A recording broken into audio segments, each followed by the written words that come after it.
नमस्कार मेरे प्यारे साथियों। आज हम एसएससी जीडी के लिए जीके जीएस का सेट सॉल्व करने वाले हैं। अभी तक आपने देखा होगा कि जो सर थे आपको उन्होंने 5 सेट आपको सॉल्व करवा दिए थे। आज हम उसी सेशन को आगे बढ़ाते हैं और 6वें नंबर का सेट सॉल्व करने वाले हैं, जो कि आप देख रहे हैं अभी एसएससी जीडी के एग्जाम चल रहे हैं। बहुत से क्वेश्चन यहीं से आपको देखने को मिल रहे हैं, ठीक है ना। चलिए देखिए, इसमें हमारा पहला क्वेश्चन आता है कि निम्नलिखित में से कौन सा ग्रीन हाउस गैस नहीं है। क्वेश्चन क्या है आपका, बताओ ऐसी कौन सी जो गैस है वो ग्रीन हाउस गैस के अंतर्गत नहीं आती है। तो पहला ऑप्शन है कार्बन डाइऑक्साइड, दूसरा है नाइट्रस ऑक्साइड, मीथेन या ऑर्गन, ठीक है ना। तो हमसे क्या पूछा गया आपसे, ग्रीन हाउस गैस, ठीक है ना। तो आप बताओगे जो ग्रीन हाउस गैस होती हैं उसमें जो सब आती हैं, कार्बन डाइऑक्साइड भी आती है, नाइट्रस ऑक्साइड भी आती है, मीथेन भी आती है, लेकिन आती कौन सी नहीं है आपकी, तो आप कहोगे ऑर्गन नहीं आती। तो हमारा आंसर क्या होगा, ऑर्गन, ठीक है ना। कि आपसे पूछा जाएगा कि बताइए निम्नलिखित में से कौन सी ग्रीन हाउस गैस है, तो फिर आप सबसे ज्यादा प्रभाव करती है आपकी कार्बन डाइऑक्साइड। कौन सी करती है, कार्बन डाइऑक्साइड, फिर नाइट्रस ऑक्साइड, मीथेन हो जाती है आपकी, ठीक है ना। लेकिन इसमें कौन सी नहीं आती है आपकी, ऑर्गन गैस नहीं आती। इतना क्लियर है। चलो नेक्स्ट क्वेश्चन आता है अपना कि निम्नलिखित में से कौन सी मिट्टी भारत के उत्तरी मैदानों में पाई जाती है। तो भारत के उत्तरी मैदानों में कौन सी मिट्टी पाई जाती है, तो आप बताएंगे। देखो भैया, आपने सुना हो काली मिट्टी भी है, शुष्क मिट्टी भी है, जलोढ़ मिट्टी भी है, लेटराइट मिट्टी भी है। ये पाई तो सब जाती है भारत में, लेकिन हमसे पूछा गया केवल कौन सा बात, भारत के उत्तरी मैदान। तो उत्तरी मैदानों में जो मिट्टी पाई जाती है उसका नाम क्या है आपका, जलोढ़ मिट्टी। कौन सी मिट्टी पाई जाती है आपकी, जलोढ़ मिट्टी सबसे ज्यादा देखने को मिलती है, ठीक है ना। चलिए नेक्स्ट क्वेश्चन कौन सा आता है, उस स्थान का नाम बताइए जहां ओलंपिक खेलों की उत्पत्ति हुई थी। तो देखो ये वाला जो क्वेश्चन है आपका कई बार और कितने ही पेपरों में पूछ लिया गया है कि ओलंपिक खेलों की शुरुआत किस स्थान से हुई है। तो आप बताएंगे कि जो ओलंपिक खेलों की शुरुआत है उनकी जो शुरुआत हुई है उस देश का नाम क्या है आपका, यूनान। ओलंपिक खेलों की शुरुआत किस देश से हुई है आपकी, यूनान से हुई है। इतना क्लियर है आपको। तो जो लातविया, अदन, बगदाद, इनमें से कोई सी खेल की शुरुआत नहीं हुई है। हमें केवल याद रखना है, याद ही रख लीजिए कौन सा देश है आपका, यूनान। यूनान से किसकी शुरुआत हुई आपकी, तो आप बताओगे ओलंपिक खेलों की उत्पत्ति हुई है। कहाँ से हुई आपकी, यूनान से, ठीक है ना। चलिए नेक्स्ट क्वेश्चन आता है अपना, भारतीय राष्ट्रीय कांग्रेस के लाहौर अधिवेशन ने किस वर्ष में 26 जनवरी को स्वतंत्रता दिवस के रूप में मनाने की घोषणा की थी। तो आप पता है आज आप 26 जनवरी मना रहे हैं, ठीक है ना। 26 जनवरी को आप किस नाम से जानते हैं,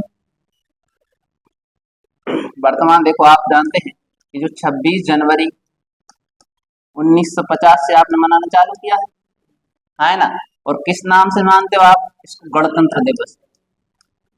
किस नाम से जानते हैं हम इसको, गणतंत्र दिवस के नाम से इसको जानते हैं, ठीक है ना। लेकिन पहले इसको कब मनाने की घोषणा की गई थी और उसका नाम क्या था। तो ऑप्शन है आपके पास 1930, 1920, 1942 या 1935। तो बताइए क्या आपका आंसर सही होगा। तो आप जो बताएंगे 1928 में घोषणा कर दी थी उन्होंने। कब घोषणा की थी, 1928 में घोषणा की थी, लेकिन मनाने कब मनाएंगे वो डेट रखी गई थी 1930। पहले सुनो, मैं किसी चीज की घोषणा कर दूं कि उस दिन हम ये कोचिंग का जो भी जन्मदिन है वो सेलिब्रेट करेंगे। आज घोषणा की लेकिन मनाएंगे तो उसी दिन, यानी कब मनाया जाएगा, तो कब मनाया जाएगा 1930 में। घोषणा हो गई थी 1928 में और मनाने का लक्ष्य रखा गया था कब आपका, 1930 में। किस नाम से, तो स्वाधीनता दिवस के नाम से।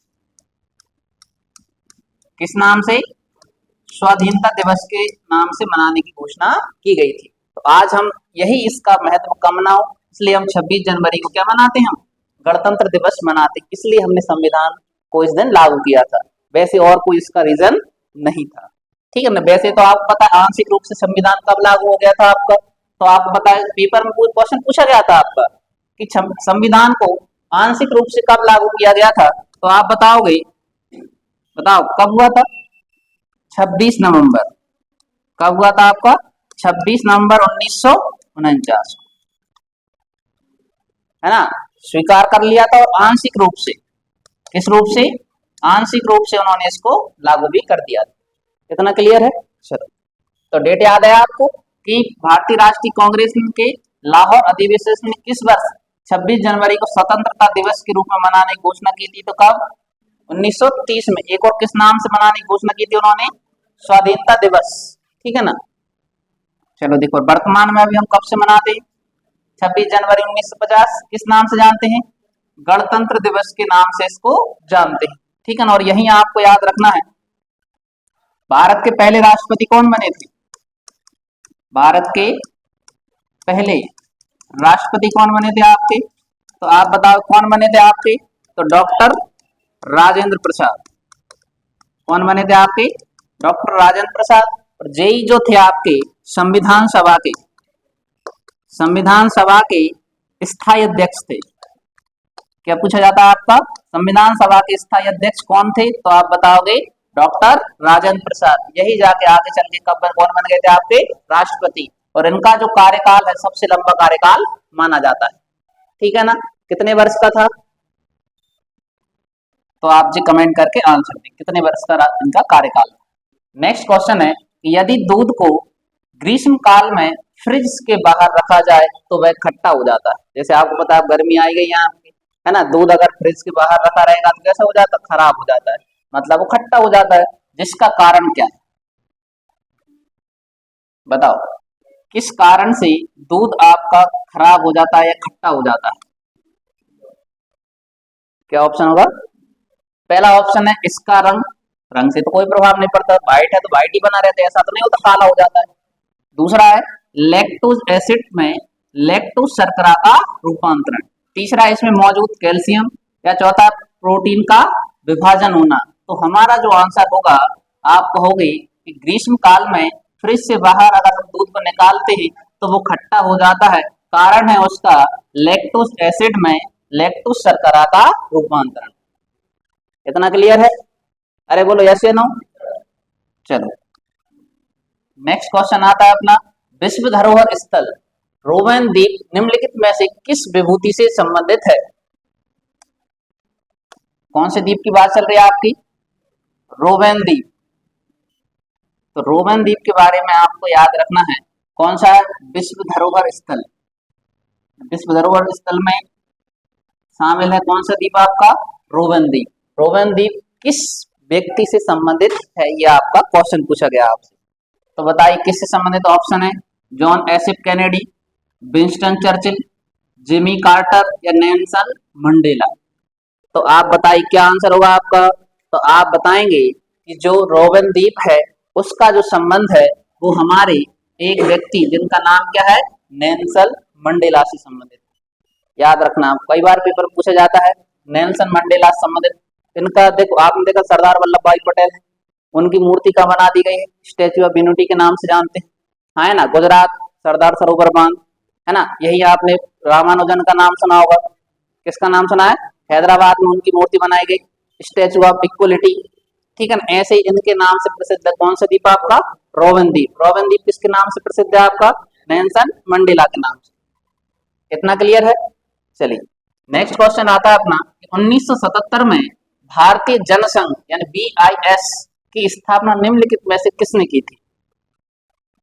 क्वेश्चन क्या है अपना कि 1977 में भारतीय जनसंघ की स्थापना किसने की थी? तो आपको ऑप्शन दिए गए हैं, कौन कौन से ऑप्शन है आपके पास? आशुतोष मुखर्जी, श्यामा प्रसाद मुखर्जी, दीनदयाल उपाध्याय या विनायक सावरकर। तो जल्दी से आंसर बताइए आप।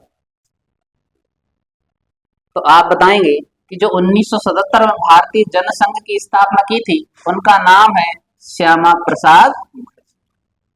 किसने की थी आपकी स्थापना? श्यामा प्रसाद मुखर्जी ने। किसकी स्थापना की थी? तो आप बताओगे भारतीय जनसंघ की स्थापना की थी। इतना क्लियर? देखो क्वेश्चन टूटते हैं आपसे। आपसे पूछा जाएगा भारतीय जनसंघ की स्थापना कब हुई? 1977 में। किसने की थी? श्यामा प्रसाद मुखर्जी ने की थी। इतना क्लियर है? चलो नेक्स्ट क्वेश्चन आता है अपना, मून वॉक प्रसिद्ध नृत्य चाल निम्नलिखित में से किसके साथ जुड़ा हुआ है? मून वॉक समझ गए आप, ये एक नृत्य है ना, किससे संबंधित है तो ये आपको बताना है। मार्शल, माइकल जैक्सन, अरे वाह, एडेल, मीशा ब्रायन, फ्रेड एस्टेयर या माइकल जैक्सन? तो बताइए। तो आंसर किस किसने दिया था? माइकल जैक्सन, वही है, माइकल जैक्सन आपका राइट आंसर हो जाएगा। तो माइकल जैक्सन से संबंधित कौन सा नृत्य है आपका? उसका नाम क्या है? मून वॉक, याद रखना है। मून वॉक किससे संबंधित है आपका? माइकल जैक्सन से संबंधित है, ठीक है ना। देखो कई बार क्या होता है ना, अपना जो एक अनुभव होता है ना, जो चीज अपन देख रहे हैं उसके आधार पर भी क्वेश्चन लगते हैं, ठीक है। जरूरी नहीं है कि हर चीज पढ़ी हो, अगर आपने सुना है कहीं नाम तो आप उससे संबंधित लगा सकते हैं। नेक्स्ट क्वेश्चन, किस आंदोलन का नेतृत्व मोहम्मद अली और शौकत अली ने किया था? ठीक है ना। क्वेश्चन क्या है अपना कि किस आंदोलन का नेतृत्व मोहम्मद अली और शौकत अली ने किया था? तो आपका जो आंसर होगा, पहला ऑप्शन है बादशाही आंदोलन, खिलाफत आंदोलन, देवबंद आंदोलन या सुल्तानिया आंदोलन। तो आपको बता, शौकत अली और मोहम्मद अली इन दोनों ने जिसका नेतृत्व किया था उसका नाम था खिलाफत आंदोलन। क्या नाम था भैया? आप बताओगे, खिलाफत आंदोलन उसका नाम, ठीक है ना। किस किसने नेतृत्व किया था? शौकत अली और मोहम्मद अली। इतना क्लियर है? चलिए देखिए,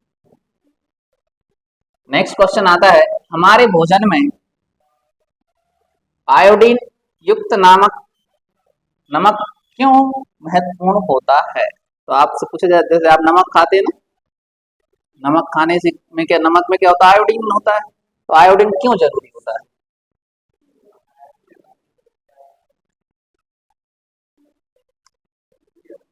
तो बताइए, क्यों जो है हम नमक का उपयोग करते हैं? तो आपने देखा नमक की कमी से घेंगा रोग हो जाता है। क्या हो जाता है? इधर आपने देखा किस बीमारी, जब आप 10वीं क्लास पढ़ते घेंगा रोग होता था कि नहीं होता था? वो नमक की कमी से ही होता है, ठीक है ना। तो आप बताएंगे, पहला यह हड्डियों के निर्माण में मदद करता है, छोड़ो। दूसरा यह दृष्टि में सुधार करता है, ये भी छोड़ो। यह ऊंचाई हासिल करने में मदद करता है, ये तो पूर्णतः ही गलत है आपका।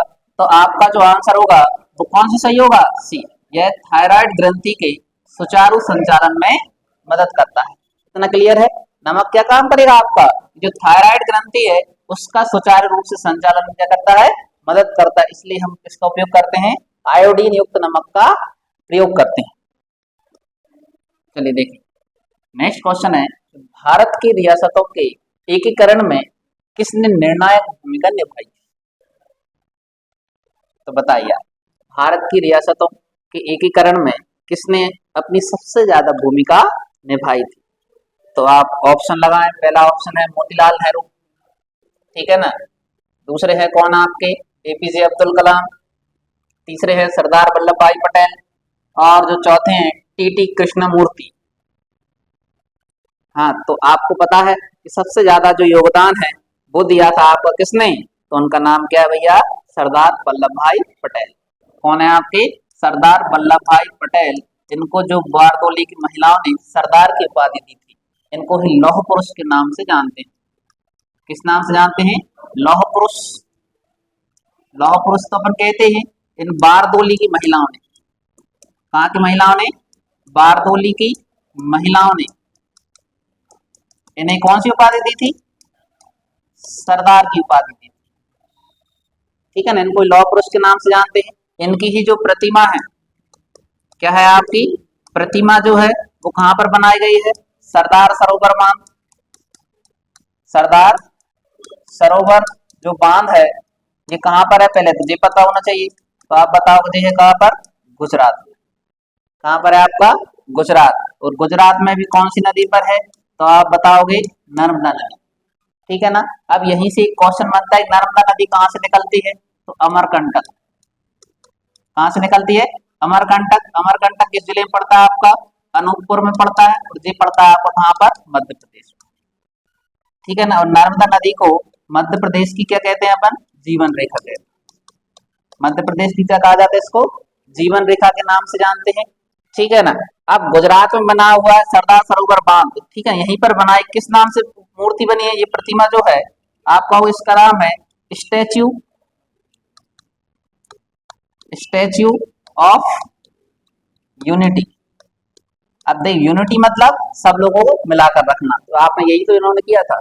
जो लोग आपकी रियासतें थी, जैसे आपका कश्मीर, जम्मू कश्मीर रियासत थी, कश्मीर रियासत, ठीक है ना, इधर हैदराबाद थी आपकी, बहुत सारी जो रियासतें जो भारत में विलय नहीं होना चाह रही थी, उनको भी इन्होंने विलय करवा लिया था। किंतु सबसे ज्यादा योगदान किसका? आपका सरदार वल्लभ भाई पटेल का है। और ये जरूर पूछा जाता है कि बताओ इनको सरदार की उपाधि किसने दी थी? तो बारडोली की महिलाओं ने। और इनको किस नाम से जानते हैं अपन? लौह पुरुष के नाम से जानते हैं। नेक्स्ट क्वेश्चन लिखिए आप कि खाने के बाद पेट में होने वाली एसिडिटी को इसे लेने में खत्म किया जा सकता है। किस चीज के कारण आपकी एसिडिटी खत्म हो जाती है? तो पहला है नींबू का रस, फलों का रस, बेकिंग सोडा या सब्जियां। तो कई बार आप सुनते हैं ना कि एसिडिटी हो रही, क्या हो रही है आपको? एसिडिटी हो रही। एसिडिटी के लिए आप किसका उपयोग करते हैं? तो अपन कहते हैं किसी को आप जी मचला रहा है या घबराहट सी हो रही है, तो घबराहट हो रही तो आपसे क्या कहते हैं? आप सोडा पी लीजिए। कौन सा सोडा होगा आपका? Baking soda. बेकिंग सोडे का उपयोग अपन किस लिए करते हैं? पेट के खाने के बाद जो एसिडिटी होती है उसको खत्म करने के लिए किसका उपयोग करते हैं अपन? बेकिंग सोडा का उपयोग करते हैं। नेक्स्ट क्वेश्चन है भारतीय संविधान में मौलिक कर्तव्यों को कौन से संशोधन द्वारा शामिल किया गया था? बताओ, मौलिक कर्तव्य कब शामिल किए गए हैं या किस संविधान संशोधन द्वारा किए गए थे? तो भारतीय संविधान में मौलिक कर्तव्यों को कौन से संशोधन द्वारा शामिल किया गया था? पहले तो आपके मौलिक कर्तव्य थे ही नहीं, तो आप बताओगे इनको जो जोड़ा गया है वो जोड़ा गया कौन से संविधान संशोधन द्वारा? 42वें संविधान संशोधन द्वारा। कब जोड़ा गया आपका? 42वें संविधान संशोधन के द्वारा किसको जोड़ा गया संविधान में? तो आप बताओगे मौलिक कर्तव्यों को जोड़ा गया है। इतना क्लियर है? चलो नेक्स्ट क्वेश्चन आता है अपना कि कोणार्क सूर्य मंदिर कहाँ स्थित है? ये तो आपको पता ही है, कोणार्क का सूर्य मंदिर कहाँ पर है? तो आप बताओगे कोणार्क का जो सूर्य मंदिर है वो कहाँ पर है आपका? उड़ीसा, ठीक है ना। और ये भी आपको पता है भगवान सूर्य को समर्पित है, ठीक है ना। यही आप देखते सबसे बड़ा भारत में भगवान सूर्य का मंदिर है, कौन सा है? कोणार्क में। कौन किस नाम से जाना जाता है? कोणार्क के नाम से जाना जाता है, कोणार्क मंदिर। ऐसा ही क्वेश्चन इधर से कर दीजिए, सूर्य काट देंगे में। कोणार्क मंदिर किस देवता को समर्पित है?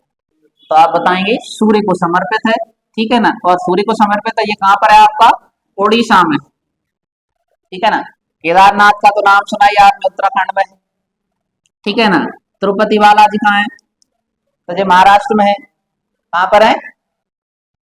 जो तिरुपति बालाजी अलग है आपके। अब देखो मदुरई, मदुरई में कौन है? मीनाक्षी माता मंदिर। मदुरई में कौन है आपकी? मीनाक्षी माता मंदिर। तो ऐसे आपको इन नामों के याद रखना है। तो आपका क्वेश्चन क्या था? कोणार्क मंदिर कहाँ पर है आपका? उड़ीसा। आगे देखो, छत पर वर्षा, छत पर वर्षा जल संचयन शुरू करने वाला पहला भारतीय राज्य कौन सा है?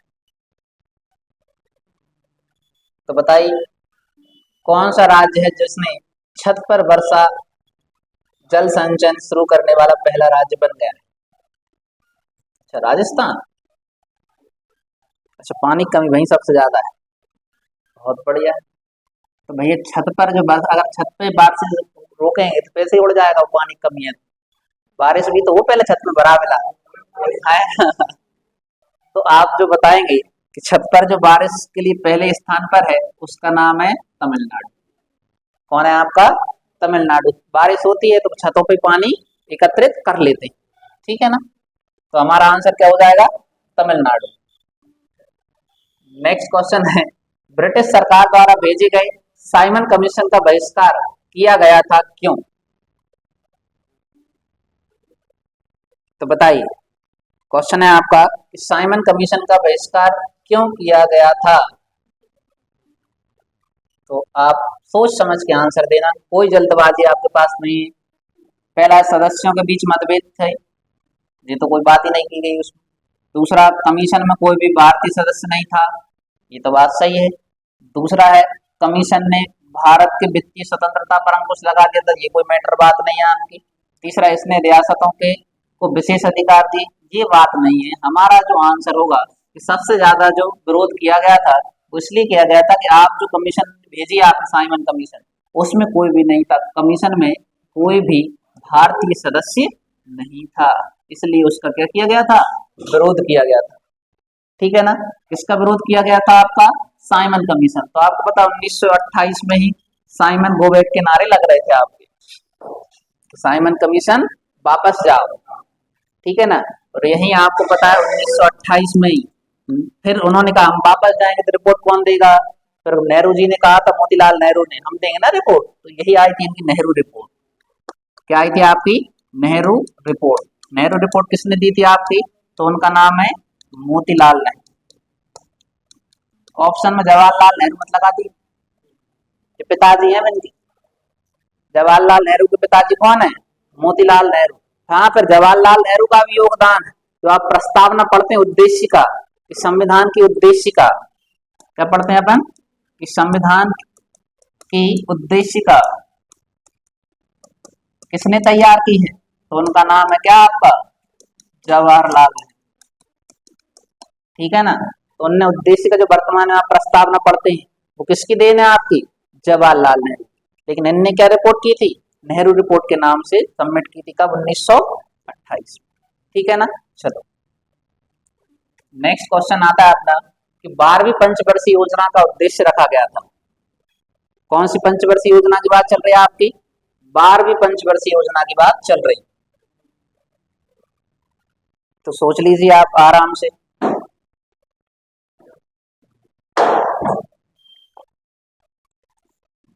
तो पहले तो क्वेश्चन ये आता है पंचवर्षीय योजना कब चालू हुई थी, 1911 में, 51। और पहली पंचवर्षीय योजना का उद्देश्य क्या था, कृषि को बढ़ावा देना। क्यों, तो अपन इतना सा बताएंगे कि जो पंचवर्षीय योजना कब से चालू हुई है आपकी, तो 1951 से चालू हो गई। सबसे पहले क्या, जैसे हम स्वतंत्र हुए, स्वतंत्र होने के बाद सबसे पहले ताकि हम आत्मनिर्भर बने, जो चीज हमारे पास है उसको ही बढ़ावा दे। पर आपको पता है भारत कृषि प्रधान देश था, यही कारण था कि सबसे पहले उन्होंने किस पर फोकस किया था, आपका कृषि पर। ठीक है ना, 1955-56 तक दिया। फिर दूसरी जो पंचवर्षीय योजना उसमें उन्होंने उद्योगों को बढ़ावा दिया। किसको दिया था, उद्योगों को बढ़ावा दिया। और यहाँ पर हमारे पास क्वेश्चन है कौन सी पंचवर्षीय योजना, 12वीं पंचवर्षीय योजना का उद्देश्य क्या रखा गया था। तो आप बताओगे कि जो 12वीं पंचवर्षीय योजना है उसका उद्देश्य रखा गया था तीव्र, टिकाऊ और अधिक समावेशी विकास। याद रखना जी, 12वीं पंचवर्षीय योजना का उद्देश्य है क्या, तीव्र, टिकाऊ और अधिक समावेशी विकास। इतना क्लियर है। कौन सी पंचवर्षीय योजना का उद्देश्य है, 12वीं पंचवर्षीय योजना का उद्देश्य। तो देखो पेपर में आप देखते हैं तो पंचवर्षीय योजनाओं से क्वेश्चन पूछे जाते हैं, क्योंकि आपको पता हर सरकार जो आती है, केंद्र सरकार, वो 5 साल के लिए योजना तैयार करती है। हम इन 5 सालों में क्या करेंगे, कैसे हम देश की सूरत बदल देंगे। चलिए देखिए नेक्स्ट क्वेश्चन आता है आपका, संपत्ति के अधिकार को भारतीय संविधान के किस संशोधन द्वारा मौलिक अधिकारों की सूची से हटाया गया था। तो आपको पता है पहले कितने अधिकार थे आपके पास, 7 मौलिक अधिकार। पहले कितने थे जब संविधान लिखा गया था, तो मौलिक अधिकार थे पहले थे कितने थे आपके पास, 7। ठीक है ना, कितने थे, 7।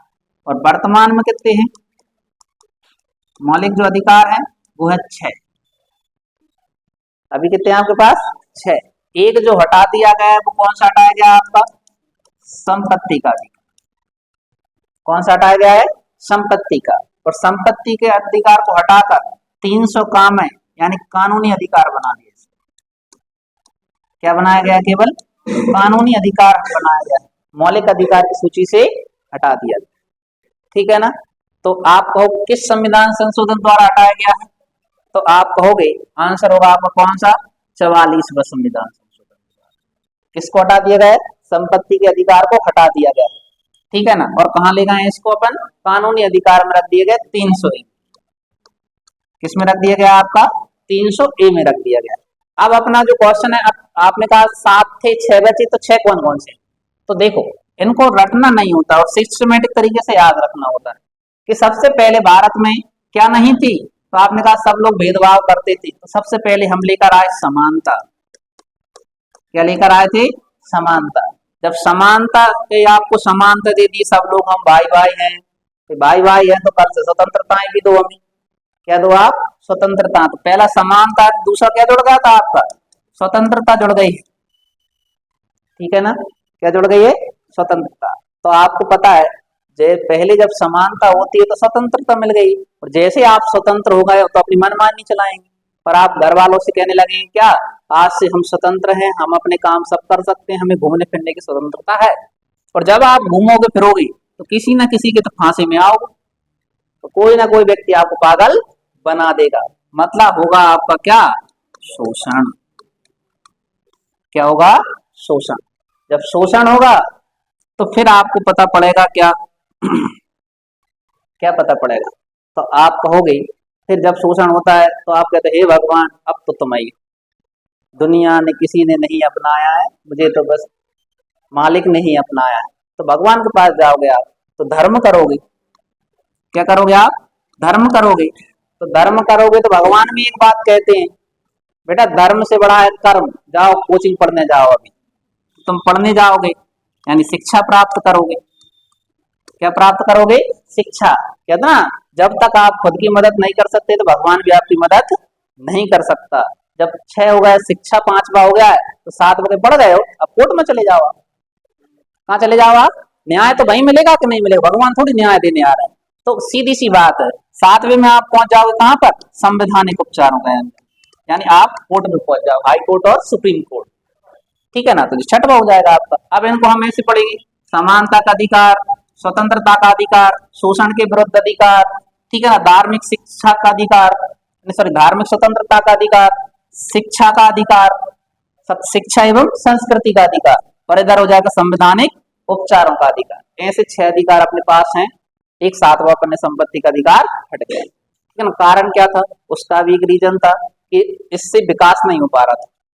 जैसे आपके भारत में रेलवे लाइन है, रोडें हैं, वे नहीं बिछ पा रही, क्योंकि जब तक व्यक्ति के पास संपत्ति का अधिकार था तो वे कानून में केस कर देते कोर्ट में जाकर, भाई जी हमारी संपत्ति का शोषण कर रहे हैं, हनन कर रहे हैं, हमारी जमीन पर कब्जा कर लिया इन्होंने, तो सरकार विकास ही नहीं कर पा रही थी, इसलिए उसको उन्होंने कहा ले गए, वो कानूनी अधिकार। अब सरकार को जब जरूरत होगी वो आपकी जमीन ले सकती है, ऐसा नहीं फ्री में, सरकार आपको उसका पैसा देती है, ठीक है ना।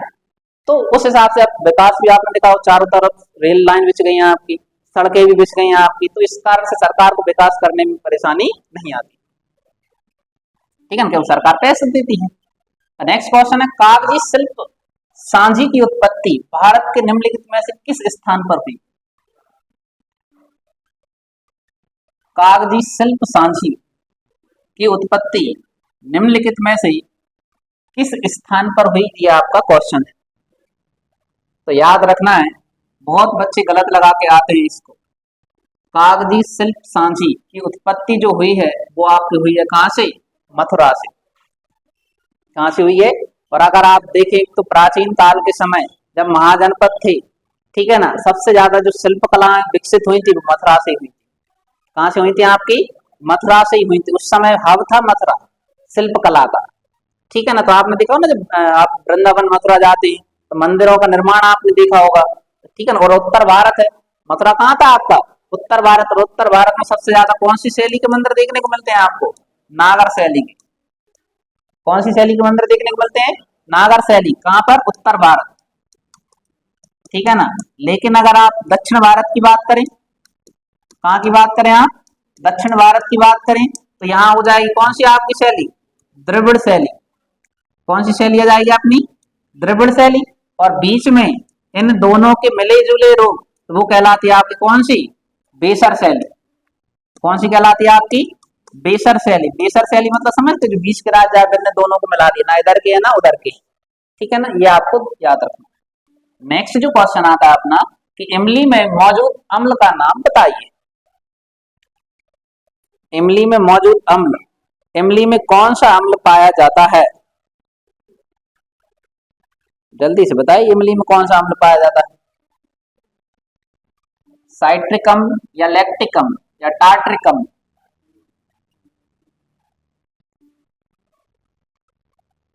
तो भैया देख, इमली खाई है आप?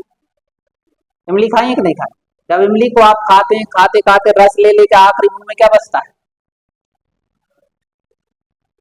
तो आपने देखा होगा ऐसे धागे धागे से बच जाते हैं मुंह में, है ना, वो होता है टार्टर। क्या होता है? टार्टर। जब इमली खाओ तो टार्टर से जुड़ जाता है मुंह में, और वो टार्टरा ही कहलाता है टार्ट्रिक अम्ल। ठीक है ना, ज्यादा याद करने की जरूरत रखने की जरूरत नहीं है। समझ में आ रहा है कि नहीं? तो आपने देखा इमली खाते हैं अपन तो अंदर तो रह ही जाता है, तो वो जो रह जाता है वही कहलाता है आपका क्या? टार्टर। टार्टर से ही टार्ट्रिक अम्ल किसमें पाया जाता है आपका? तो आप कहोगे इमली में पाया जाता है। ठीक है ना, चलो ये जो अपन क्वेश्चन पढ़ेंगे तो ये आपको साइंस में वैसे ही पढ़ा दिए गए। नेक्स्ट क्वेश्चन है आपका, ओलंपिक बैडमिंटन एकल क्वार्टर फाइनल में पहुंचने वाली पहली भारतीय महिला खिलाड़ी कौन? तो बताइए कौन है आपकी जो ओलंपिक बैडमिंटन एकल क्वार्टर फाइनल में पहुंचने वाली पहली भारतीय महिला है? उनका नाम है साइना नेहवाल। कौन सी है? साइना नेहवाल। ठीक है ना, और ये आपने पीवी सिंधु का नाम तो सुना ही होगा, है ना, गोल्ड मेडल जीतने वाली है। चलो देख, तो इसका आंसर क्या होगा आपका? तो आंसर हो जाएगा आपका क्या? साइना नेहवाल। देखो पेपर में खिलाड़ी से एक ना एक क्वेश्चन आता ही आता है आपका, तो उनको भी आप करंट के क्वेश्चन पढ़ के जाए।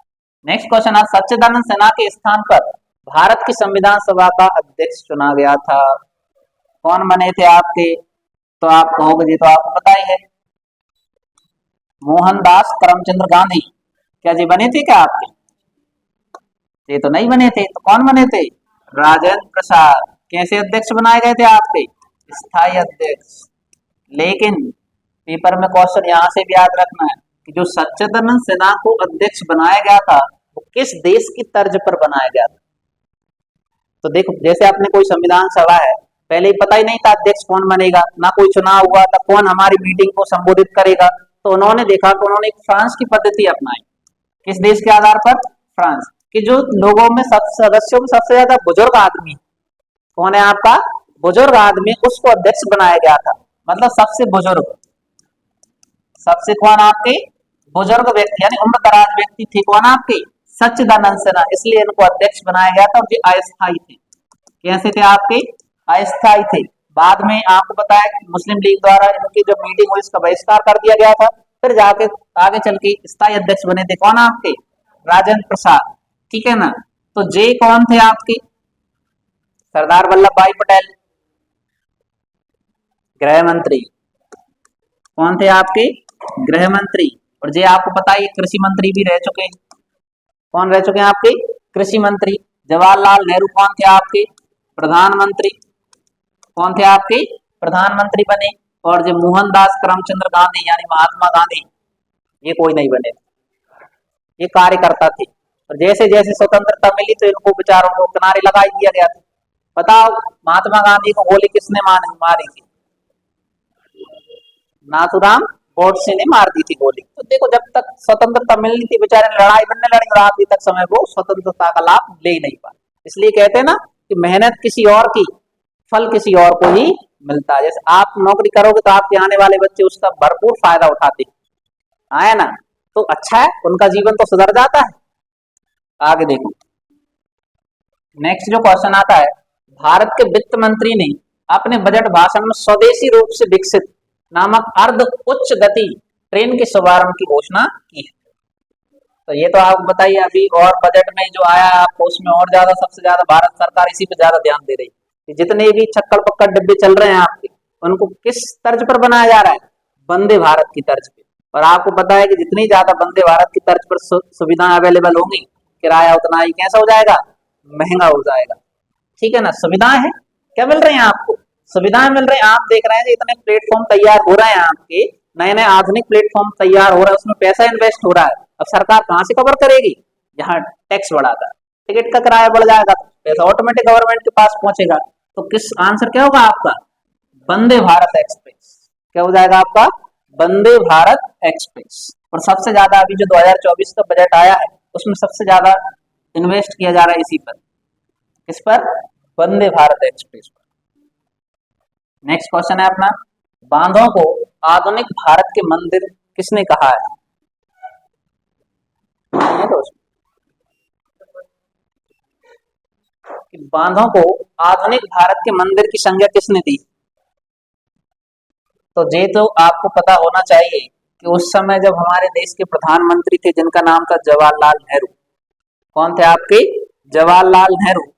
तो जवाहरलाल नेहरू ने ही जो बांध बनाए गए थे आपके, क्या बनाए गए? जैसे टिहरी बांध। कौन सा बांध है आपका? टिहरी बांध। ऐसे जो बड़े बड़े बांध थे जहां पर आधुनिक परियोजना चल रही थी, उन्होंने ही क्या कहा था? उनको एक संज्ञा दी थी, आधुनिक भारत के जी क्या है? मंदिर हैं। कौन है मंदिर? बांध है। कहने वाले कौन थे आपके? पंडित जवाहरलाल नेहरू। किसने दी आधुनिक बांधों की संज्ञा? सॉरी, बांधों को आधुनिक मंदिरों की संज्ञा किसने दी है? पंडित जवाहरलाल नेहरू ने दी। तो इतना आपको याद रखना।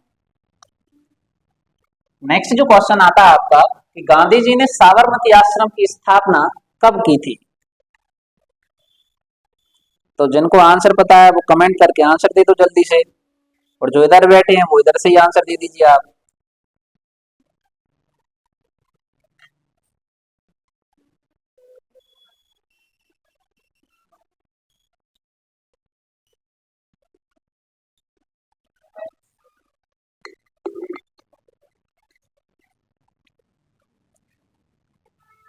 तो क्वेश्चन क्या है अपना कि गांधी जी ने साबरमती आश्रम की स्थापना कब की थी? तो गांधी जी ने जो साबरमती आश्रम की स्थापना की थी वो कब की थी आपकी? 1917 में।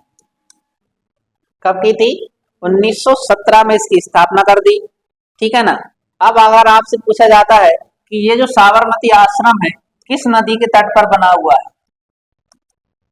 तो उस नदी का जो नाम है वो साबरमती नदी।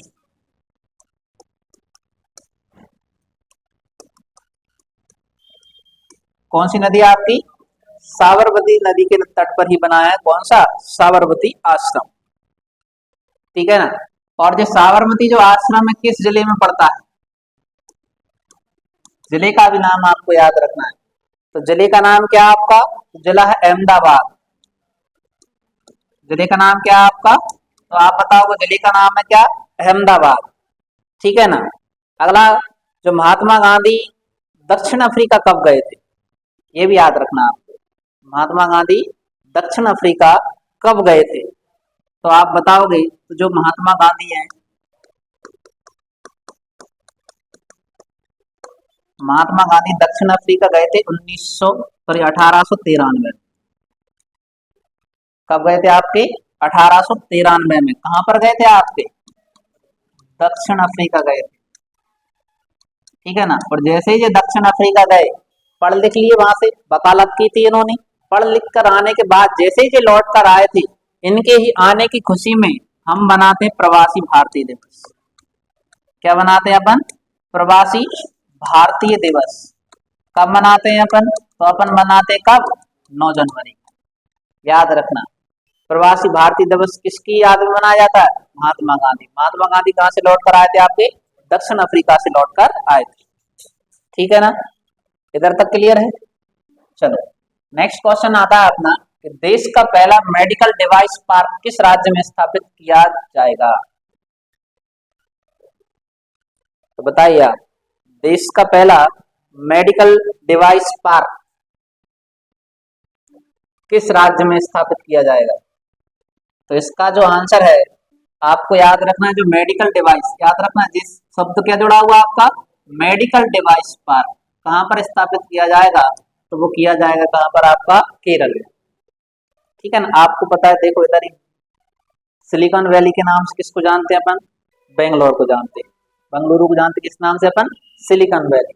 यानी आपने देखो सबसे ज्यादा जो आपके जो सॉफ्टवेयर तैयार हो रहे हैं वो कहां पर हो रहे हैं? आपके बेंगलोर में, है ना। आपने देखा बेंगलोर हब है आपका। सबसे ज्यादा जो चिप वगैरह बन रही है आपकी जो जितनी भी टेक्नोलॉजी यूज हो रही है वो सबसे कहां से हो रही है? आपकी बेंगलोर से हो रही है। ठीक है ना। तो यहीं पर पास में केरल, आपको पता है आसपास के क्षेत्रों में प्रभाव तो पड़ता है। ठीक है, जब भी आपकी फैक्ट्रियां डलेंगी, कुछ भी डलेगी, तो आसपास के क्षेत्रों में डलती है, सुविधा ट्रांसपोर्टेशन में उनको सहायता मिलती है। तो यहीं पर बना रहे हैं वो आपका मेडिकल डिवाइस पार्क। कहां पर बना रहे हैं आपके केरल में। नेक्स्ट क्वेश्चन है अपना कि अंग्रेजों ने भारत में अप्रत्यक्ष चुनाव की प्रणाली पहली बार किस अधिनियम द्वारा प्रारंभ की थी। तो याद रखना आपको, कौन सा चुनाव, अप्रत्यक्ष, प्रत्यक्ष की बात नहीं चल रही भैया, इनडायरेक्ट इलेक्शन। कब से इसकी शुरुआत हुई थी, अप्रत्यक्ष चुनाव।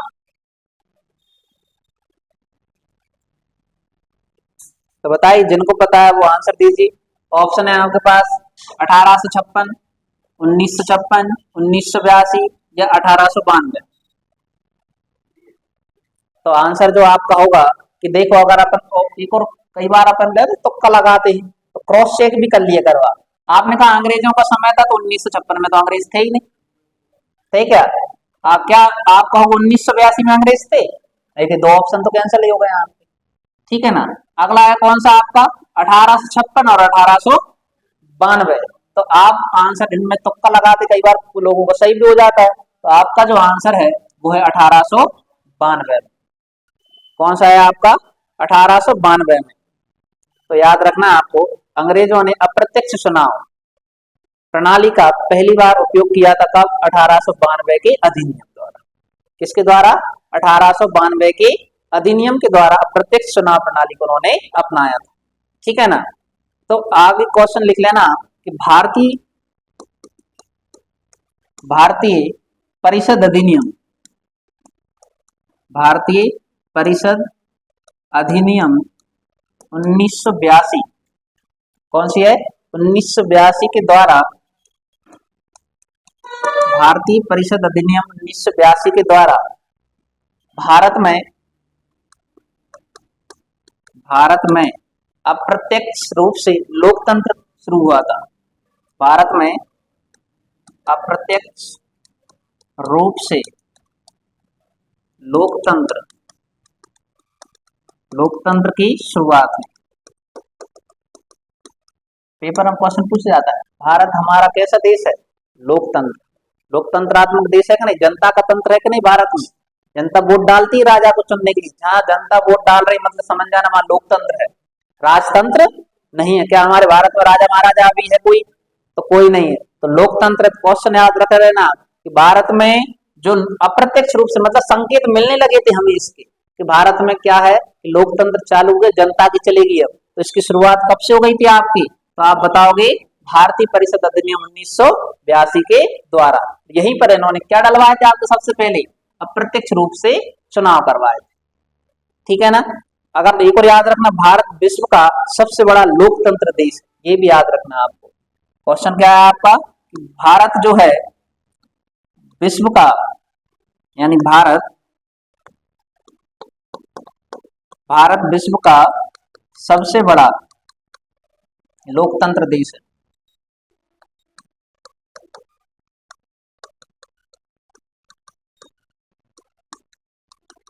याद रखना, जनसंख्या सबसे ज्यादा कहाँ है, भारत में। जब भारत में चुनाव हो रहा है मतलब भारत सबसे बड़ा लोकतंत्र देश हुआ कि नहीं हुआ। तो ये भी अपन थोड़ा कॉमन सेंस के अनुसार अपने याद रखना है कि भारत जो है विश्व का सबसे बड़ा क्या है आपका, लोकतंत्र देश है। और भारत में अप्रत्यक्ष रूप से लोकतंत्र की शुरुआत कब से हो गई आपकी, 1982 के अधिनियम से। ठीक है ना। और 1982 के अधिनियम में क्या करवाया गया था, अप्रत्यक्ष रूप से चुनाव प्रणाली का उपयोग किया गया था। ठीक है, सॉरी 1892 से, दोनों में 1892 लिखा था ना अपन ने, तो दोनों में देखो, सॉरी एक बार और देख लीजिए आप, इसमें जो है इसकी शुरुआत कब हुई आपकी, 1892। तो 1892 से ही अपना क्या आया था, 1892 में ही भारत में किसकी शुरुआत हुई थी आपकी, लोकतंत्र। डेट एक ही है आपकी 1892। ठीक है ना। चलो नेक्स्ट जो क्वेश्चन है, स्वतंत्रता से पूर्व रियासतों में से कौन सी रियासत सबसे बड़ी थी। पेपर का क्वेश्चन ही है आपका भैया, स्वतंत्रता जब हमें नहीं मिली थी उस समय सबसे बड़ी रियासत कौन सी थी। स्वतंत्रता से पूर्व सबसे बड़ी रियासत कौन सी थी। तो स्वतंत्रता से पूर्व आपको पता है सबसे बड़ी रियासत थी कौन सी आपकी, हैदराबाद। कौन सी थी आपकी, हैदराबाद। तो स्वतंत्रता के समय कितनी रियासतें थी, याद रखना। देखो सबसे बड़ी रियासत कौन सी हो गई अपनी, हैदराबाद। तो यही हम लिखेंगे कि स्वतंत्रता के समय जो रियासत थी, कितनी रियासत थी, तो उनकी संख्या लिख लेना आप 563। कितनी थी आपकी, 563 रियासतें थी, ठीक है ना। और सबसे बड़ी रियासत थी कौन सी आपकी, हैदराबाद। तो यहाँ पर आबादी थी लगभग 1.5 करोड़। हैदराबाद में उस समय कितनी आबादी थी आपकी, 1.5 करोड़ की आबादी थी, ठीक है ना। तो ये तो याद हो गया आपको कि स्वतंत्रता के पहले सबसे बड़ी रियासत कौन सी थी आपकी, हैदराबाद। और जब स्वतंत्रता मिली थी तब उस समय कितनी रियासतें थी भारत में, 563 रियासतें थी, ठीक है ना। फिर कुछ लोगों ने विलय कर लिया था, कुछ लोगों ने मना कर दिया था।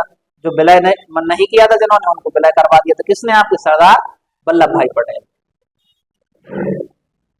नेक्स्ट क्वेश्चन है, संविधान सभा के खालिस्तान 1946 के अंतर्गत भारतीय संविधान का निर्माण हुआ किसके अनुसार। तो आप कैबिनेट मिनिस्ट्री प्लान, या कैबिनेट मिनिस्टर्स प्लान, या cabinet mission, cabinet mission missionary plan,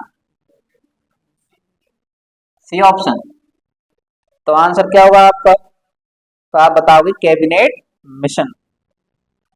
क्या आंसर हो जाएगा अपना, कैबिनेट मिशन। तो आंसर है अपना कौन सा, cabinet mission plan.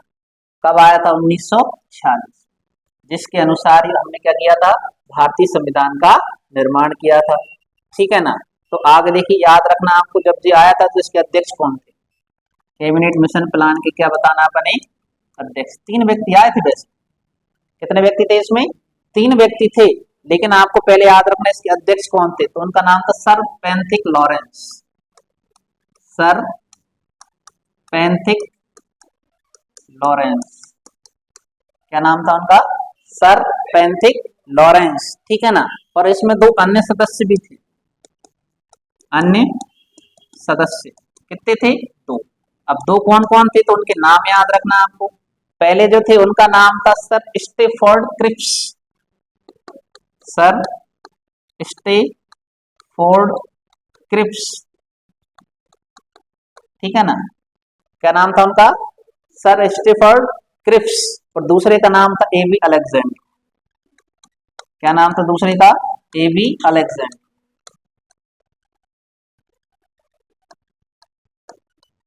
AB Alexander, ठीक है। तो क्वेश्चन आपसे पूछ जाता है कि बताओ कैबिनेट मिशन आया तो उसमें कितने सदस्य थे, तो 3।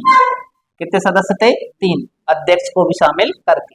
और अध्यक्ष कौन थे आपके, पैंथिक लॉरेंस। और अन्य सदस्य कौन कौन थे आपके, एक सर स्टेफोर्ड क्रिप्स और दूसरे थे आपके एबी अलेक्जेंडर, ठीक है ना। चलो देखो नेक्स्ट क्वेश्चन आता आता, उत्तर कोरिया तथा दक्षिण कोरिया के बीच की सीमा रेखा को क्या कहते हैं। तो बताइए आप, उत्तर कोरिया और दक्षिण कोरिया के बीच में जो सीमा रेखा है उसको किस नाम से जानते हैं।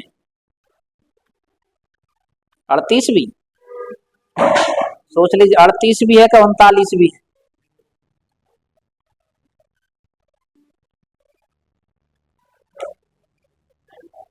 49 है।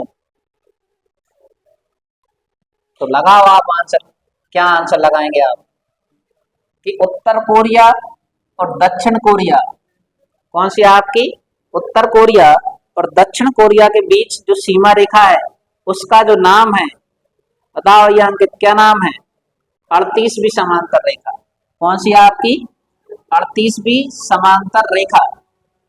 कौन सी आपकी, 38वीं समांतर रेखा किन किन देशों के बीच में है, तो आप बताओ उत्तर कोरिया और दक्षिण कोरिया। लेकिन आप कहोगे जो एक और शब्द है कौन सी, 39वीं समांतर रेखा, अरे 49वीं। तो 49वीं जो समांतर रेखा है वो है आपकी यूएसए एवं कनाडा के बीच में, यूएसए एवं कनाडा के बीच में। याद रखना किन किन देशों के बीच में आपकी, यूएसए और कनाडा के बीच में कौन सी आपकी 49वीं समांतर रेखा। एक शब्द दिया हुआ रेड क्लिफ, कौन सी आपकी, रेड क्लिफ। जो रेड क्लिफ है ये भारत और किसके बीच में है, भारत और पाकिस्तान। किस किस के बीच में आपकी, भारत और पाकिस्तान के बीच में कौन सी आपकी रेड क्लिफ है और 70वीं समांतर रेखा तो कहीं है ही नहीं है आपकी। तीन ऑप्शन हो गए आपके।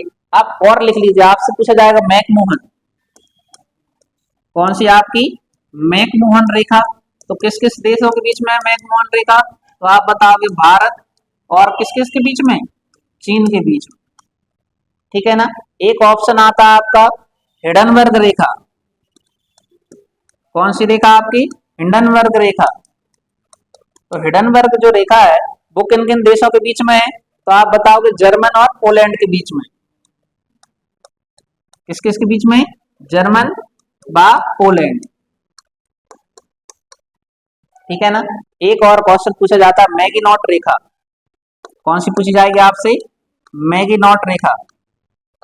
तो मैगिनॉट जो रेखा है वो किन किन देशों के बीच में है, तो आप बताओ जर्मनी और फ्रांस के बीच में। कौन कौन से देश हैं आपके, जर्मनी और कौन सा देश है आपका, फ्रांस के बीच में। एक और पूछी जाएगी आपकी मेन रहीम रेखा, कौन सी पूछी जाएगी आपसे, मेन रहीम रेखा। तो मेन रहीम रेखा कौन कौन से देशों के बीच में है, तो आप बताओगे कि जो मेन रहीम है वो रूस और फिनलैंड के बीच में है।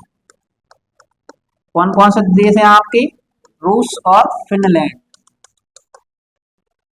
कौन कौन से देश हैं आपके, रूस और फिनलैंड। और एक जो आप सुनते हैं ड्यूरेंट रेखा, कौन सी रेखा है, ड्यूरेंट रेखा, वो किस किस के बीच में है, तो आप बताओगे पाकिस्तान और कौन सी है आपकी, अफगानिस्तान। इनके भी नाम आपको याद रखना। ठीक है ना। तो हमने कौन कौन से पढ़ लिए, रेड क्लिफ रेखा भारत और पाकिस्तान है ना, 49वीं समांतर रेखा यूएसए और कनाडा के बीच में है, 38वीं समांतर रेखा उत्तर कोरिया और दक्षिण कोरिया के बीच में है। ठीक है ना। फिर हमने देखा ड्यूरेंट रेखा भारत और पाकिस्तान अफगानिस्तान के बीच में है। मैकमोहन रेखा भारत और चीन के बीच में है। हिडनबर्ग रेखा जर्मन और पोलैंड के बीच में है। मैगिनॉट रेखा जर्मन और कौन सी है, फ्रांस के बीच में। मेन रहीम रेखा रूस और फिनलैंड के बीच में। ठीक है ना। इधर तक आपको इनके बारे में याद रखना है। अब देखो नेक्स्ट जो क्वेश्चन आता है अपना, सेशेल्स द्वीप कहाँ पर स्थित है, कौन सा द्वीप है अपना, सेशेल्स द्वीप, बताइए कहां पर स्थित है।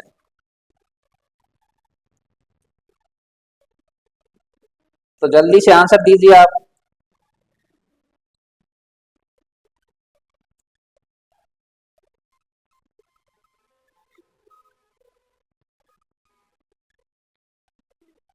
कौन सा द्वीप है आपका, सेशेल्स द्वीप कहां पर स्थित है।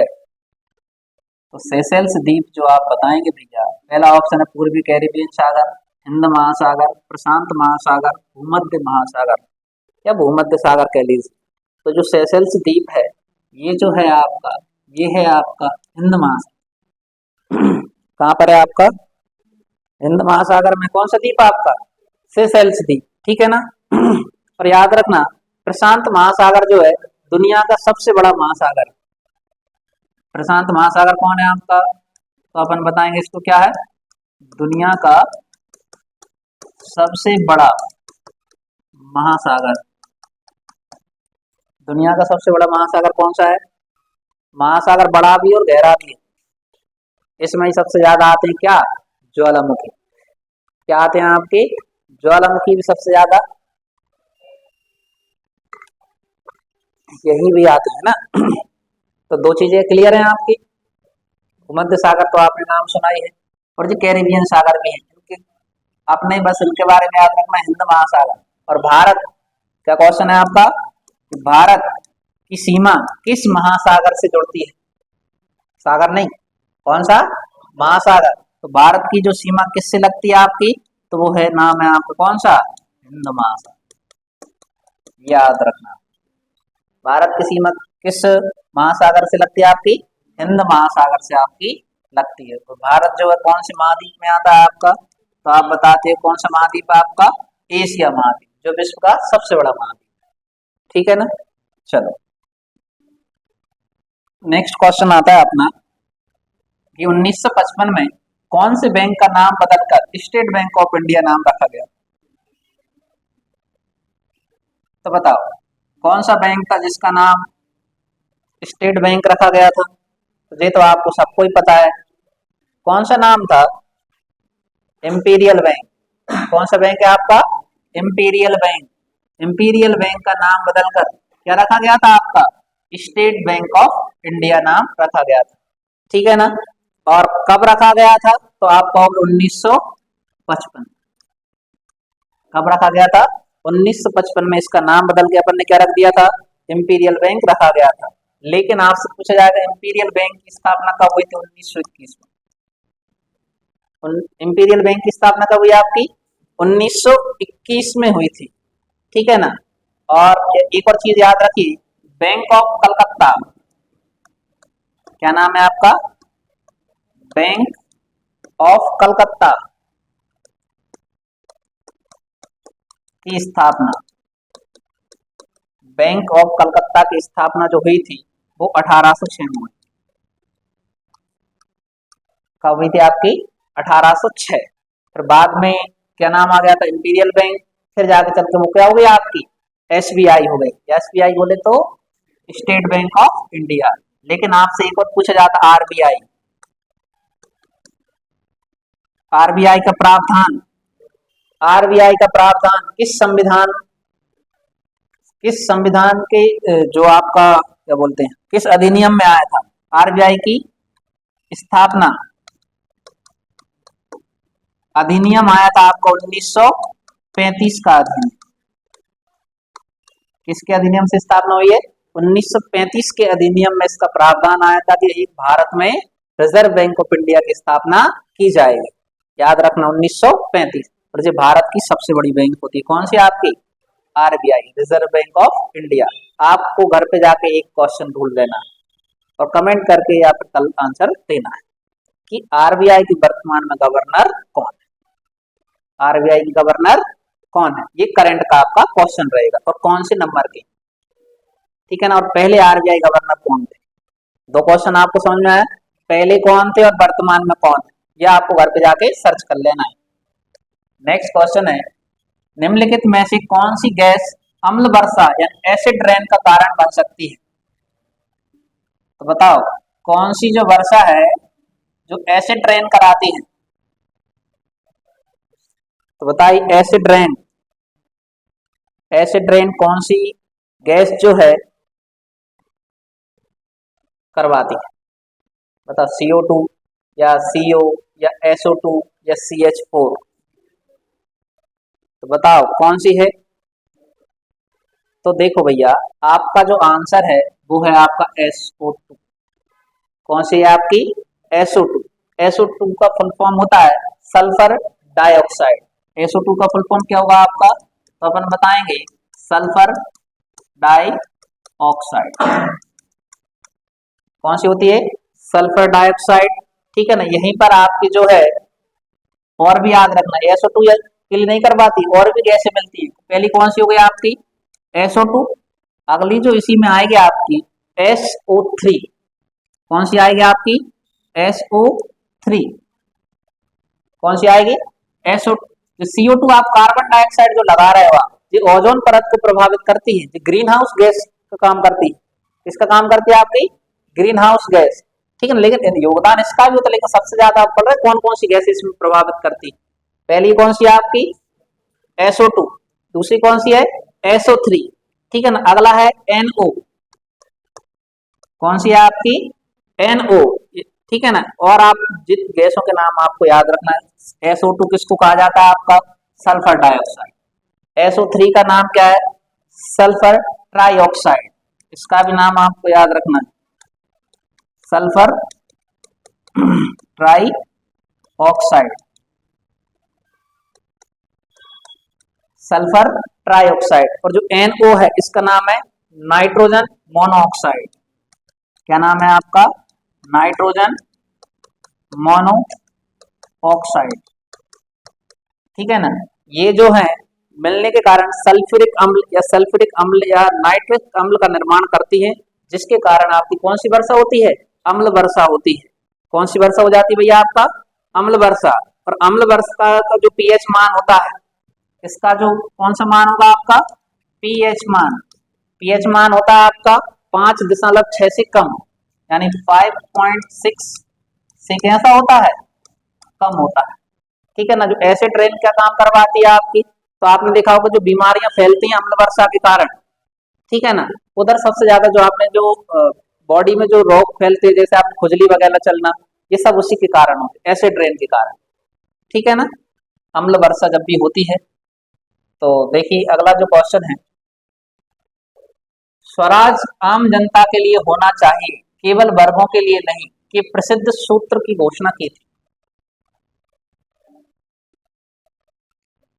तो बताइए किन्होंने इसकी घोषणा की थी। ऑप्शन है सी आर दास ने, सी राजगोपालचारी ने, मोतीलाल नेहरू ने, या गोपीनाथ साहब। तो बताइए जिनको पता है वो जल्दी से आंसर दीजिए।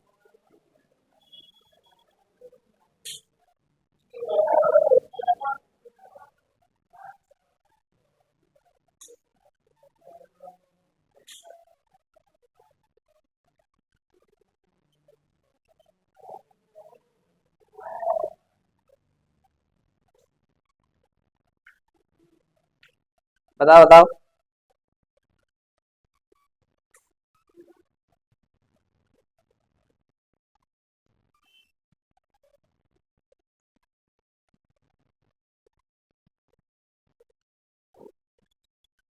तो क्या आंसर रहेगा आपका, कि स्वराज आम जनता के लिए नहीं होना चाहिए बल्कि वर्गों, सॉरी, आम जनता के लिए होना चाहिए, केवल वर्गों के लिए नहीं, कि प्रसिद्ध सूत्र की घोषणा की थी। हाँ तो भैया अंकित किसने की थी, कौन थे आपकी, तो उनका नाम क्या था आपका, गोपीनाथ शाह। ठीक है ना। चलो नेक्स्ट जो क्वेश्चन है अपना, विश्व स्वास्थ्य संगठन, कौन सा संगठन आ गया आपका, विश्व स्वास्थ्य संगठन।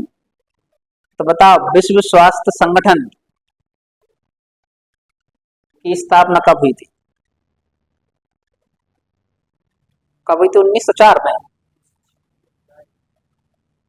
1946, विश्व स्वास्थ्य संगठन।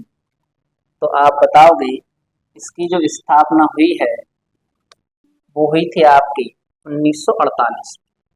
कब हुई थी आपकी, विश्व स्वास्थ्य संगठन, world health organization, world trade organization नहीं है, ये वर्ल्ड हेल्थ ऑर्गेनाइजेशन है, इसकी जो स्थापना हुई है वो कब हुई थी आपकी 1948 में हुई थी। इसका जो मुख्यालय है, क्या है आपका, मुख्यालय कहाँ पर है आपका, जेनेवा। ठीक है ना। जेनेवा कहाँ पर पड़ता है आपका, स्विट्जरलैंड। कहाँ पर है आपका, जेनेवा स्विट्जरलैंड में इसका मुख्यालय है। ठीक है ना। तो पूरी डेट भी याद रखना, 7 अप्रैल 1948 को हुई थी। कब हुई थी आपकी, तो आप बताओगे 7 अप्रैल 1948। तो किसकी स्थापना हुई थी आपकी, तो आप बताओगे WHO। फुल फॉर्म जरूर याद रखना, WHO है और WTO है, कॉमन कंफ्यूज करते हैं जी, WTO और WHO। टीओ मतलब ट्रेड ऑर्गेनाइजेशन, विश्व व्यापार संगठन, जिसका मुख्यालय भी जेनेवा में ही। ठीक है ना। जे है कौन सा आपका, WHO। इसलिए हम विश्व स्वास्थ्य दिवस मनाते हैं भैया, 7 अप्रैल को हम क्या मनाते हैं, तो याद रखना आपको, विश्व स्वास्थ्य दिवस मनाते हैं। विश्व स्वास्थ्य दिवस कब मनाते हैं अपन, 7 अप्रैल को ही मनाते हैं। ठीक है ना। चलो देखिए थोड़ी सी चीजें और याद रखना आपको, एक पूछा जाता है गेट का मुख्यालय कहाँ पर है, यहीं पर आपको थोड़ी सी चीजें और याद रखना है। किसका मुख्यालय पूछा जाता है आपका, गेट। किसका मुख्यालय पूछा जाएगा आपसे, गेट का मुख्यालय। तो गेट का मुख्यालय भी है आपका कहाँ पर, जेनेवा। गेट का मुख्यालय कहाँ पर है आपका, जेनेवा में ही गेट का मुख्यालय है। और एक और पूछ जाएगा आपसे, एशियाई विकास बैंक कौन सा है आपका, तो आपसे पूछा जाएगा कौन सी बैंक का नाम, तो आपसे पूछा जाएगा एशियाई विकास बैंक का मुख्यालय कहाँ पर है, कौन सा, एशियाई विकास बैंक। तो एशियाई विकास बैंक का मुख्यालय कहाँ पर है, तो आप बताओगे मनीला। कहाँ पर है आपका, मनीला में। कौन सा बैंक का मुख्यालय है, एशियाई विकास बैंक, ADB। फुल फॉर्म जरूर याद रखो, एडीबी। एडीबी का फुल फॉर्म क्या है आपका? एशियाई विकास बैंक, ठीक है ना, एशियन डेवलपमेंट बैंक का मुख्यालय कहाँ पर है आपका? मनीला में। तो ये आपको याद रखना है, ठीक है ना। चलो, विश्व बैंक का अगर मुख्यालय पूछ लें तो किस बैंक का मुख्यालय? विश्व बैंक का। तो विश्व बैंक का जो मुख्यालय वॉशिंगटन डीसी, कहाँ पर है आपका? वॉशिंगटन डीसी में। किस बैंक का मुख्यालय है आपका? विश्व बैंक का मुख्यालय। नेक्स्ट क्वेश्चन है, शरीर के आंतरिक अंगों का परिरक्षण किस उपकरण द्वारा किया जाता है? तो बताइए कि शरीर के आंतरिक अंगों का परिरक्षण किस उपकरण के द्वारा किया जाता है?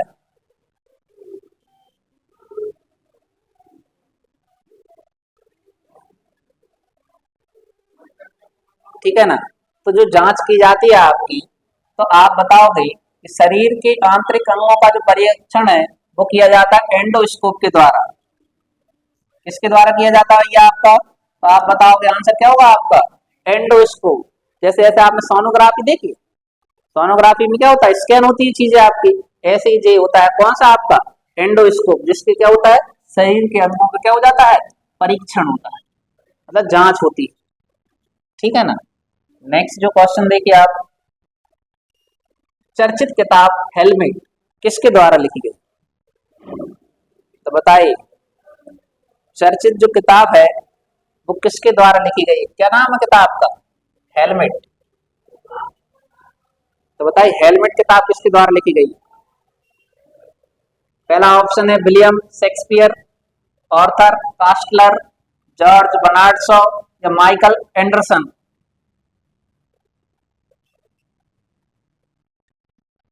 तो आपका जो आंसर होगा वो आंसर है आपका विलियम शेक्सपियर।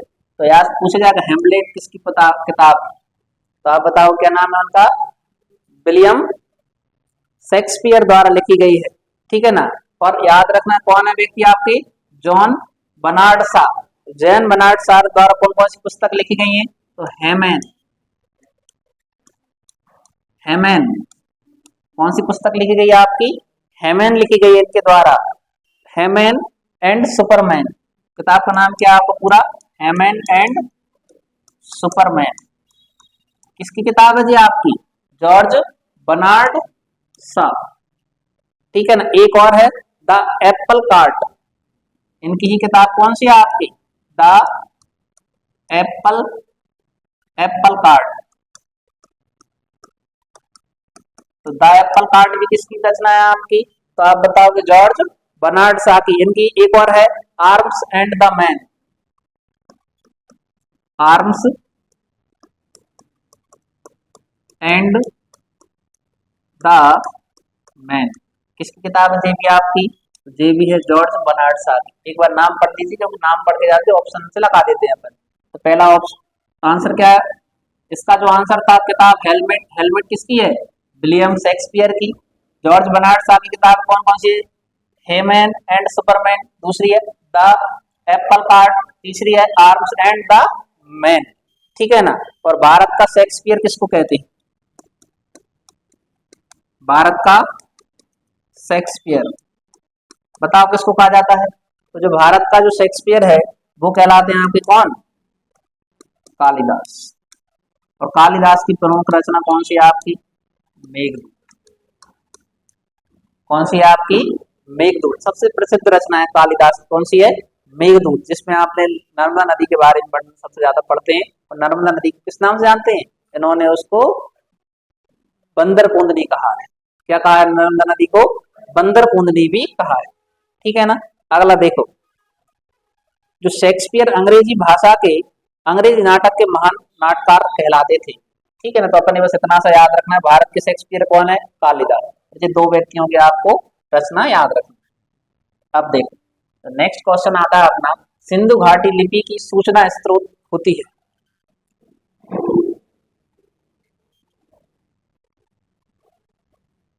कौन सी घाटी आ गई अब आप? सिंधु घाटी के बारे में बताइए। तो आप बताओ, तुक्का भी लगा सकते हो आप। तो सिंधु घाटी लिपि की सूचना स्रोत होती है। आभूषणों से तो कभी सूचना मिलती है क्या? नहीं मिलती है। मूर्तियों से मिली? नहीं मिली। ठीक है ना। खिलौनों से मिली नहीं, सबसे ज्यादा जो हमें सूचना स्रोत है वो क्या है आपके, मोहरों से। किससे जानकारी मिली अपने, मोहरों से। और जो सर्वाधिक मोहर है वो मिली थी अपने मोहनजोदड़ो से।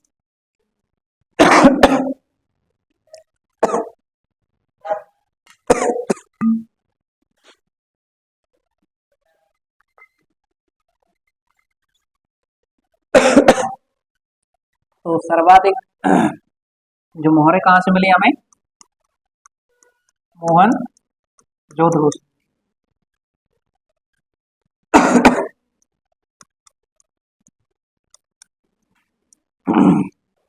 सबसे ज्यादा मोहरें कहाँ से मिली हैं आपको, मोहनजोदड़ो से मिली है, ये आपको याद रखना है ना।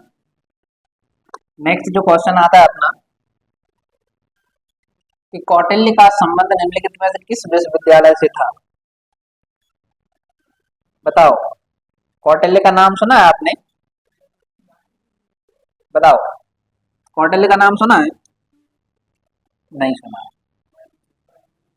देखो भैया, ये जो कौटिल्य है ना, कौटिल्य के अलग अलग नाम, तीन नाम है इनके। कौटिल्य को हमने क्या था, चाणक्य। अब चाणक्य से आप ऑप्शन लगा सकते हैं उसमें ढूंढ के। चाणक्य, एक और नाम था विष्णुगुप्त। क्या नाम था, विष्णुगुप्त के नाम से भी जाना जाता है। और जो चाणक्य, चाणक्य हैं जिन्होंने चंद्रगुप्त मौर्य को जिताया था, है ना। चंद्रगुप्त मौर्य के प्रधानमंत्री थे। कौन थे, प्रधानमंत्री भी कह दीजिए, और इनके गुरु भी थे। कौन थे, गुरु। ठीक है ना। अब आपको याद रखना है जी कौन से विश्वविद्यालय की बात चल रही है। तो भैया पहले एक ही विश्वविद्यालय था जिसका नाम था तक्षशिला। क्या नाम था, तक्षशिला विश्वविद्यालय था। बाद में जाके आया था आपको कौन सा, नालंदा। ठीक है ना, जिसकी स्थापना धर्मपाल ने की थी। विक्रमशिला विश्वविद्यालय भी आया, लेकिन सबसे पुराना विश्वविद्यालय कौन सा है, जो वर्तमान पाकिस्तान में, वर्तमान कहाँ पर था आपका, पाकिस्तान। ठीक है ना। आगे देखिए, तो कौटिल्य का संबंध किस विश्वविद्यालय से, आपका तक्षशिला से है। ठीक है ना। आगे देखिए, तक्षशिला की स्थापना किसने की थी। देखो, तक्षशिला की स्थापना संभवतः तक्ष नामक शासक ने की थी। इसकी स्थापना अगर अपन बात करें तो इसकी जो स्थापना हुई थी वो 7वीं शताब्दी में मानी जाती है। लगभग कौन सी शताब्दी में मानी जाती है, 7वीं शताब्दी। ठीक है ना। लगभग में अप्रोक्स एग्जैक्ट किसी को पता नहीं है। और किसने की थी आपकी, तो ईसा पूर्व में की थी आपकी तक्ष शासक ने। किसने की है आपकी, तक्ष शासक ने की थी। ठीक है ना। लेकिन आपसे पूछा जाएगा नालंदा विश्वविद्यालय, कौन सा विश्वविद्यालय, नालंदा विश्वविद्यालय। तो अगर नालंदा विश्वविद्यालय की स्थापना पूछी जाए तो ये आपकी 436 एडी यानी एशियाई ईसा पूर्व, है ना, कुमार गुप्त ने की थी। किसने की थी आपकी, कुमार गुप्त। याद रखना, नालंदा विश्वविद्यालय की स्थापना किसने की आपकी, कुमार गुप्त ने की है। ठीक है ना। इसका ही कुमार गुप्त फर्स्ट था, इसका नाम था महागोविंद गुप्त भी कहते हैं इसको। क्या नाम दिया जाता है एक और इसको, महागोविंद गुप्त भी कहते हैं। कुमार गुप्त कौन सा था, फर्स्ट। इसने कौन सी विद्यालय की स्थापना की थी, नालंदा। ठीक है ना। एक और आता विक्रमशिला विश्वविद्यालय, कौन सा आता है आपका, विक्रमशिला विश्वविद्यालय। तो विक्रमशिला विश्वविद्यालय की स्थापना की थी धर्मपाल ने, जो पाल वंश का शासक। ठीक है ना। तीनों को याद रखना आपको, किस किसने इनकी स्थापना की है। और सबसे प्राचीन, विश्व का सबसे प्राचीन विश्वविद्यालय कौन सा आपका, तक्षशिला। ठीक है ना। चलो, नेक्स्ट जो क्वेश्चन आता है अपना कि वो है कि निम्नलिखित में से किस सिख गुरु को जहांगीर ने मृत्यु दंड दिया था। तो बताओ आप, किस सिख गुरु ने, किस सिख गुरु को जहांगीर ने क्या दे दिया था, मृत्यु दंड दिया था।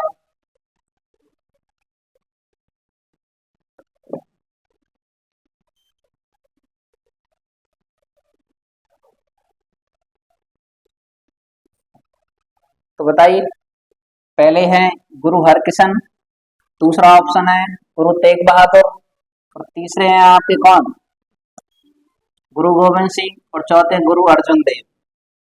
तो बताइए किसको जो है जहांगीर ने मृत्यु दंड दिया था, तो जो उसका जो आंसर है आपका, वो आप लगाएंगे गुरु, कौन सी सिख गुरु है, तो उनका नाम है गुरु अर्जुन देव। कौन है आपके? गुरु अर्जुन देव को जहांगीर ने क्या दे दिया था? मृत्यु दंड दिया था। और कब दिया था? तो उसका नाम याद रखना, ईयर है 1606। कब दिया था? 1606 में। ठीक है ना। इन्होंने एक ग्रंथ की रचना की थी, एक ग्रंथ लिखा था इन्होंने, उसका नाम कब लिखा था? तो 1599 में लिखा था। कब लिखा था? 1599 में। उसकी इनकी रचना का नाम था आदि ग्रंथ। किस नाम से जानते हैं? आदि ग्रंथ। पेपर में पूछा जाता है आदि ग्रंथ किस सिख गुरु द्वारा रचित ग्रंथ है, यह किसकी रचना है, तो उनका नाम क्या है? अर्जुन देव। कौन है आपके? अर्जुन देव है। अर्जुन देव को इस क्या हुआ था? जहांगीर ने क्या दे दिया था? मृत्यु दंड दे दिया था। और जो गुरु गोविंद सिंह है, कौन है आपके? गुरु गोविंद सिंह जो है वो सिख धर्म के 10वें गुरु थे। कौन से गुरु थे आपके? 10वें नंबर के थे। ठीक है ना। लेकिन अगर आपसे पूछा जाए गुरु अर्जुन देव है ना, फिर आपसे अगर संस्थापक पूछा जाता है, क्या पूछा जाता है आपसे? संस्थापक, कि सिख धर्म के संस्थापक कौन थे, तो उनका नाम था क्या? गुरु नानक। सिख धर्म के संस्थापक कौन है आपके? गुरु नानक थे। और 10वें गुरु कौन है? गुरु गोविंद सिंह है। इसके बाद गुरु पद को समाप्त कर दिया गया था। गुरु कौन बन गए थे आपके? तो जो उनका जो प्रसिद्ध ग्रंथ है गुरु ग्रंथ साहिब, कौन है आपका? गुरु ग्रंथ साहिब, उसको ही अगले गुरु माना गया था। क्योंकि क्या हो गया था? विरोध प्रदर्शन होने लगता है, फिर चीजें पैतृक चलने लगी थी, गुरु हरकिशन, गुरु हर राय, ठीक है ना, ऐसे अलग अलग गुरु आए। फिर थोड़ा सा जो आपको पता है जन्मजात चलने लगता है, लोगों में विरोध बढ़ने लगा। ठीक है ना, क्योंकि उनका बच्चा वो गुरु, उनका बच्चा वो गुरु, मतलब राजा महाराज जैसे पदवी चलती है ना, ऐसे चलने लगा था। इसलिए आगे चल के तो जो गुरु गोविंद सिंह थे, उन्होंने जो अगला गुरु बनाया था, वो किसको बना दिया था? उनका जो ग्रंथ है गुरु ग्रंथ साहिब। कौन है आपका? गुरु ग्रंथ साहिब, यही अगले गुरु बने। तो आपने देखा अभी आप जब भी गुरुद्वारे जाते हैं, कहाँ जाते हैं आप? गुरुद्वारे में जाते हैं, तो ये जो उनका प्रसिद्ध ग्रंथ है उसकी ही पूजा चलती है, उसका एक बार जैसे हम रामायण बचवाते हैं ना, ऐसे वो फिर का वाचन चलता है गुरु ग्रंथ साहिब का। ठीक है ना। चलो, जैसे आपने देखा ना, हम अग्नि के 7 फेरे लेते हैं, तो जो आपके सिख धर्म के लोग हैं वो गुरु ग्रंथ साहिब की ही प्रदक्षिणा करते हैं। ठीक है ना। चलो, नेक्स्ट क्वेश्चन आता है, निम्न में से किसने मुगल काल में ऐतिहासिक विवरण लिखा था? तो बताइए कौन है आपके जिन्होंने मुगल काल में ऐतिहासिक विवरण लिखा? ऑप्शन है नूरजहां, रजिया सुल्तान, गुलबदन बेगम, या जहां आरा बेगम। तो उनका जो नाम है, मुगल काल में ऐतिहासिक विवरण लिखा गया है, उनका नाम क्या है आपका? गुलबदन बेगम। कौन थी आपकी? गुलबदन बेगम ने ही ऐतिहासिक विवरण लिखा है। और गुलबदन बेगम कौन थी?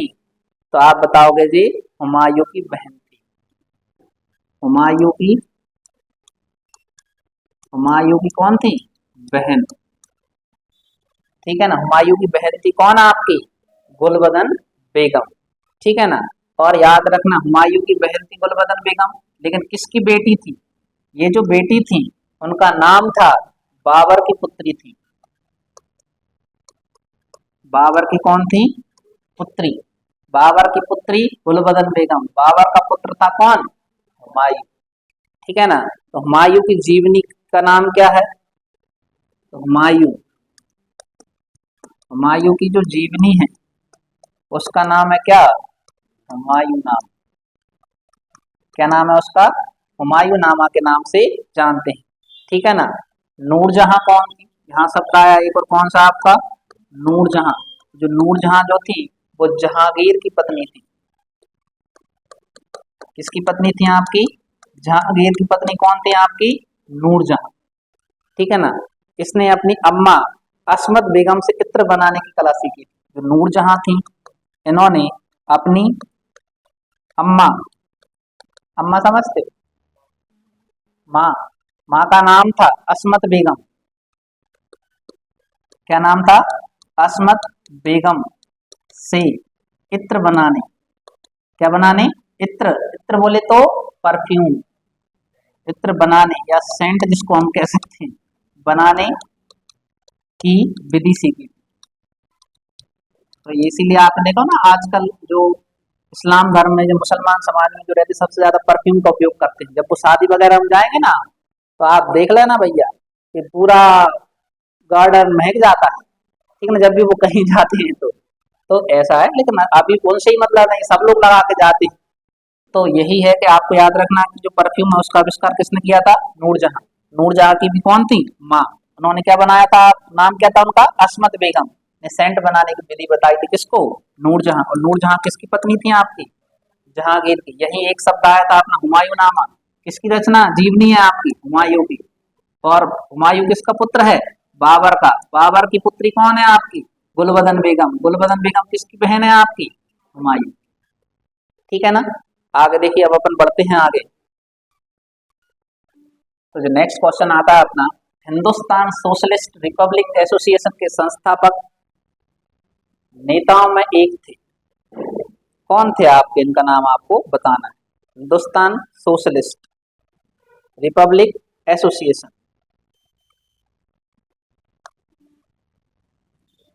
पहला है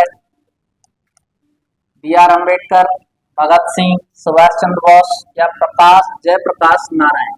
तो आपका जो आंसर है वो है कौन सा आपका? भगत सिंह। कौन है आपके? भगत सिंह जो थे वो कौन थे आपके? हिंदुस्तान सोशलिस्ट रिपब्लिक एसोसिएशन के संस्थापक नेताओं में एक। याद, आपको याद है, सबसे ज्यादा जो गलत लगा के आते हैं कौन को लगा के आएंगे? सुभाष चंद्र बोस को। ठीक है ना। तो आपको इसके बारे में याद रखना। आंसर क्या है अपना? भगत सिंह। आगे याद रखना, इसकी जो स्थापना हुई थी, हिंदुस्तान रिपब्लिक एसोसिएशन की स्थापना हुई थी, वो कब हुई थी? 1924। याद रखना आपको, हिंदुस्तान हिंदुस्तान रिपब्लिक एसोसिएशन की जो स्थापना हुई वो कब हुई थी आपकी? 1924। 1924 में कहाँ पर हुई थी आपकी? तो याद रखना, कानपुर में हुई थी। कहाँ पर हुई थी आपकी? कानपुर में। इस संगठन का नाम बदलकर फिरोज शाह कोटला दिल्ली के मैदान में HSRA कर दिया गया था। HSRA, Hindustan socialist Republic association. देखो, पुराना नाम क्या है इसका? Hindustan Republic association. स्थापना कब हुई? 1924 में। कहाँ पर हुई थी आपकी? कानपुर। जब कानपुर में स्थापना हुई फिर इसका क्या बदल दिया गया था? नाम बदला गया। क्या बदला गया? नाम। नाम कहाँ पर बदला गया था? कब बदला गया? 1928। कहाँ पर बदला था? फिरोज शाह कोटला। कौन सा मैदान था? उसका नाम था फिरोज शाह कोटला। और जी कहाँ पर है आपका? दिल्ली मैदान में। इसका क्या बदल दिया गया था? आपका नाम बदला। नाम बदल के क्या रख दिया गया था आपका? HSRA। HSRA। HSRA, Hindustan socialist Republic association. इसका नाम बदल दिया गया था। इतना क्लियर है आपको कि हम पहले बताएंगे पहले क्या नाम था? हिंदुस्तान रिपब्लिक एसोसिएशन की स्थापना कब हुई? 1924 में। कहाँ पर हुई आपकी? कानपुर। फिर इसका नाम बदला गया 1928 में। कहाँ पर नाम बदला था? उस जगह का नाम था आपका फिरोज शाह कोटला मैदान। कहाँ पर है जी? दिल्ली में। नाम बदलकर क्या नाम रखा गया? HSRA, जिसका पूरा नाम क्या होता है आपका? हिंदुस्तान सोशलिस्ट रिपब्लिक एसोसिएशन, जिसके एक नेता कौन कहलाते थे आपके? भगत सिंह थे। ठीक है ना। चलिए, नेक्स्ट क्वेश्चन आता है अपना, अगस्त 1932 के रेमजे मैकडोनाल्ड के सांप्रदायिक पंचायत के द्वारा पहली बार एक पृथक निर्वाचक समूह बनाया गया था। तो इसका जो आंसर मुसलमानों के लिए, भारतीय ईसाइयों के लिए, एंग्लो इंडियन के लिए या अछूतों के लिए? तो बताइए आप कि 1932 में कि रेमजे मैकडोनाल्ड सांप्रदायिक पंचायत द्वारा पहली बार पृथक निर्वाचन की व्यवस्था किसके लिए की गई थी? तो वो आपको याद रखना है कि पृथक निर्वाचन की जो व्यवस्था की गई थी वो किसके लिए की गई थी? आपकी अछूतों के लिए। किसके लिए की गई थी? आपकी अछूतों के लिए। देखो, दो डेटें आई थी आपकी। सबसे पहले अलग निर्वाचन की मांग हो गई थी, मुसलमानों के लिए बनाया गया था। वो 1919 में आ गया था। कब आ गया था आपका? 1900। भारत हिंदू मुस्लिम दोनों को अलग कर दिया था अंग्रेजों ने। कब? 1919 में। फिर जैसे 1935 आया आपका, क्या आया था आपका? 1935 महिलाओं को अलग दे दिया उन्होंने। महिलाओं को देने के बाद उन्होंने जो सिख, ईसाई, जैन, पारसी इन सबको भी अलग से निर्वाचन की व्यवस्था कर दी थी। फिर उसके बाद वही एक डेट आई थी, कौन सी आपकी? 1932। तो 1932 में किसके लिए निर्वाचन की व्यवस्था की गई थी आपकी? अछूतों के लिए। किसके लिए? अछूतों के लिए व्यवस्था की गई है। अब अछूत मतलब कौन कहलाए, आपको याद रखना। यहीं पर हुआ था आपका,